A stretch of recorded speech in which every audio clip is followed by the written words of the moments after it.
உலகம் முழுக்க தண்ணி இருக்குது 70%. ஆனால் பல நாடுகளில் என்ன இல்லை? தண்ணி இல்லை, தண்ணி பஞ்சம். ஏன் தண்ணி பஞ்சம்? தண்ணி பஞ்சம்னா என்ன? சுற்றி கடல் இருக்குது, ஆனால் குடிக்கிறதுக்கு தண்ணி இல்லை. குடிக்கிறதுக்கு தண்ணி இருந்தால் தான் அது நல்ல தண்ணி.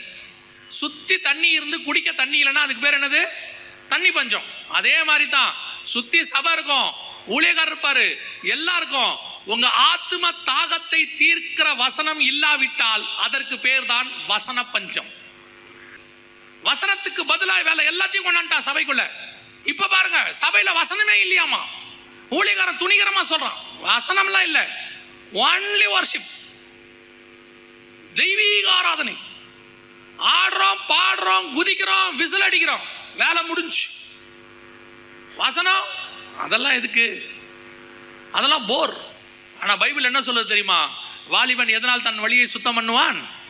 கர்த்தருடைய வசனத்தின்படி தன்னை காத்து கொள்ளுகிறதுனால.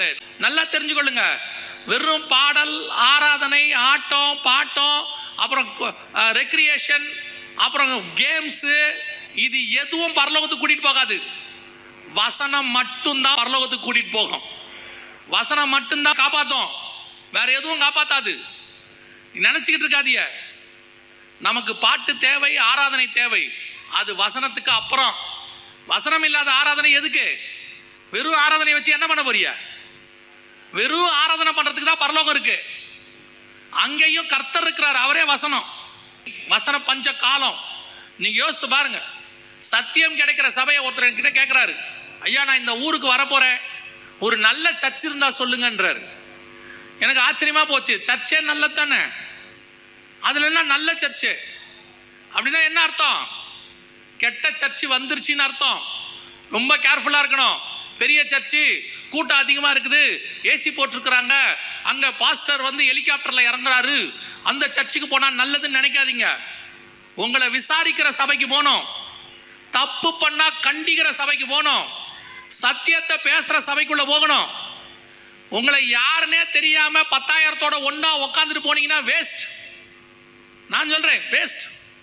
உங்களை விசாரிக்கிற மேய்ப்பன் கையில உங்களை ஒப்படையுங்கள். ஒரு வாரம் நீங்க போலனா உங்களை கேட்கணும், எங்க ஆச்சு, என்னாச்சு, ஏன் வரலன்னு கேட்கணும். அப்படிப்பட்டதான மேய்ப்பன் கையில் இருக்கணும். உங்கள் மேய்ப்பன் உங்களை கடிந்து கொள்ளுகிறவராய் இருக்கணும்.